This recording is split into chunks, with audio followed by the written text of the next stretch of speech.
I was fortunate to. Reverend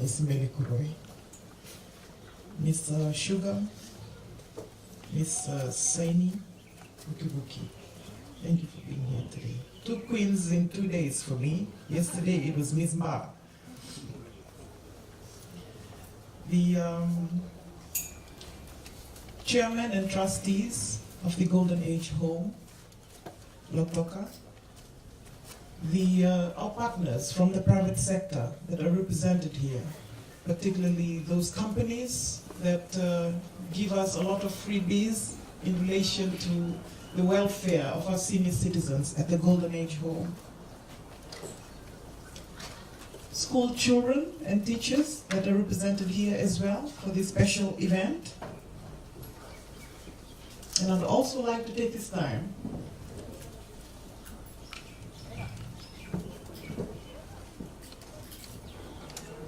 to acknowledge our residents, the core of our congregating here today.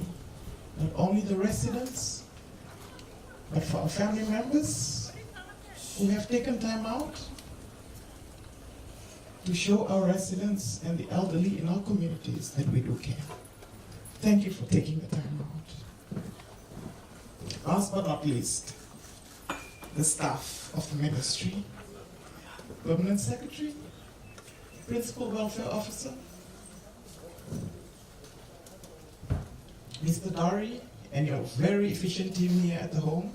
It's always good for me as minister when I hear compliments of the services that you deliver at the various stations that you're serving. As minister, I'm isolated in an office on the 5th floor of a building. But when I get to hear from members of the public, from important people in communities around Fiji, praising you for the hard work that you do, I'm grateful and I thank you. I thank you for going beyond what your job description says and for adding love and compassion to that job description. I've always said when I joined this ministry that as a welfare officer, as an officer serving in the Ministry of Women, Children and Poverty Alleviation, and taking into account the core groups of Fijian people that we do serve, a degree is not as important as love and compassion. And that you deliver day in and day out in the delivery of your services at the Golden Age Home. It's a great pleasure for me to be here this morning and to address you as we mark the International Day of Older Persons. I know it falls on 1st of October, but as a ministry, we thought it's appropriate that we make it a week-long event. An event where we congratulate the elderly citizens in our communities. We recognize the contribution to nation building, and it's an opportunity to come out and celebrate with others who share a passion for your welfare. The theme for the 2018 celebration, as has been stated, is celebrating older human rights champions. When we think of human rights, we may attach a Western ideal to it. What exactly is human rights? We know that we do have a constitution, the 2013 constitution, that protects our human rights, our rights as humans, whether it be the right to life.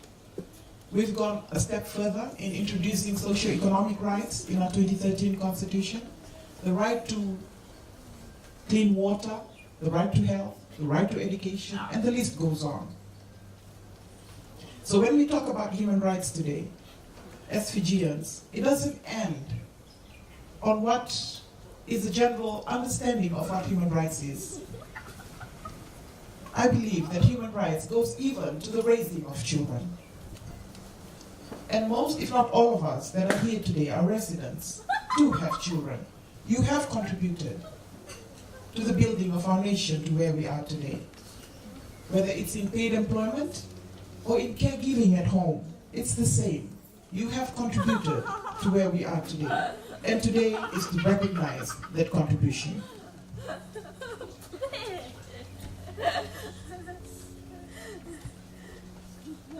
Almost 700 million people around the world are now over the age of 60. By 2050, 2 billion people, over 20% of the world's population, will be 60 or older.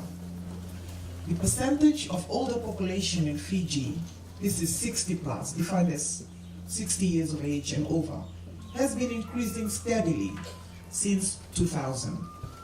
In 2015, Fiji's older population comprised 9.3% of the total population. This is expected to reach nearly 20% of the population in 2050. This brings to reality the need to prepare ourselves for an aging population. If I look at it as a pictorial, right now, our population in Fiji, if we were to look at the 2017 census, it's like a pyramid. 70% of our population is 40 years old or younger. So there's more younger people right now than older people. We've got a pyramid.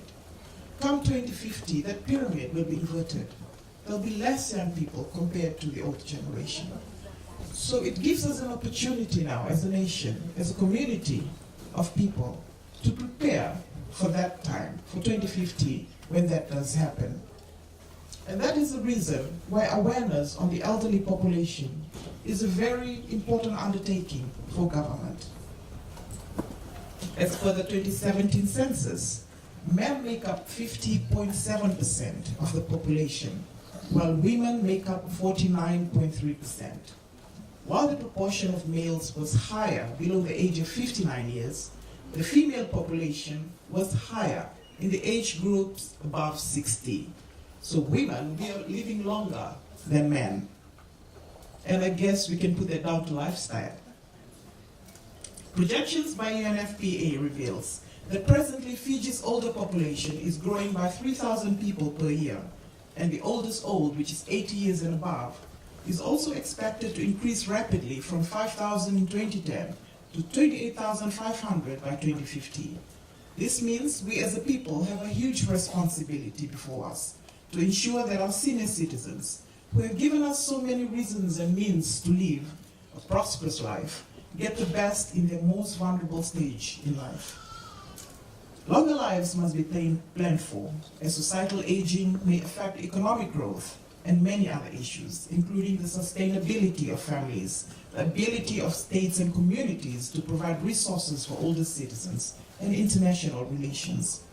The Fijian government, the Bainimarama government, in 2012, made the first legal commitment to have the National Council for Older Persons Act, a law specifically targeted at looking at the welfare of older citizens. Government's commitment to all Fijians, including older persons, is protected under the Bill of Rights, provisions under the 2013 Constitution, including the socio-economic rights I had referred to earlier. Our first national aging policy as well came out in 2011, again to put in line what we thought as a nation would be the best way forward for the welfare of our elderly citizens. Ladies and gentlemen, since 2013, government has also established the National Council of Older Persons, a mandated advisory arm of government aimed at strengthening the partnership and collaboration between government, families, community-based organizations, traditional communities, non-governmental organizations, and other partners. Government had also lowered the eligibility age for the social pension scheme to 65 years, as opposed to 70 years. Again, the social pension scheme was another initiative that came out of the legal platform we had set for the welfare of older citizens. That started in 2013. That pension has now been doubled to $100 as of last year. In addition, we would also know about the bus fare subsidies for elderly citizens 60 years and above, with a cap of $40 per person per month as of 1st of October this year. I've said a lot about what government has done and continues to do for our elderly citizens, and I wish to appeal to each and every Fijian, and I echo word by word the sentiments of a reverend here today. It calls for love and compassion. It calls for a community that understands the plight that our elderly citizens are living through day to day. A lot of our elderly citizens are being taken care of in our own homes, and I salute those families for taking that honor and privilege to look after your loved ones in their twilight years. We also have residents in the 3 homes around Fiji. Government is also investing quite a bit of money. This year, it's $3 million that government is investing into the upgrading of our senior citizens' homes around the country. We're starting with Lambasa this year, and we will move on year by year to upgrade these homes to a standard that accords with the minimum standards that was launched earlier, a few months ago.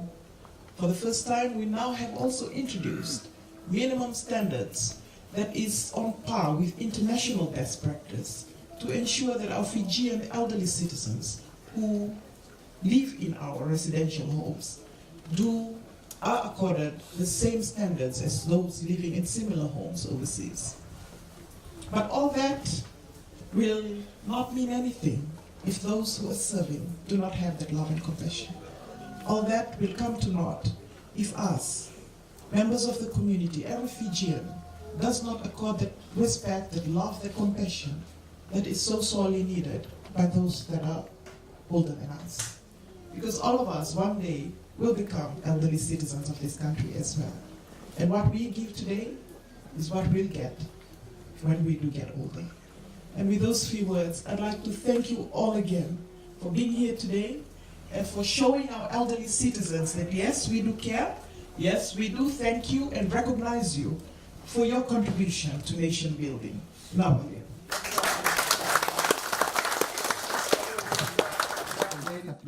no, not all of us can come. Can everybody just stretch out their hand? Yeah, it's a sign of blessing and power. Eh? All right. Yeah.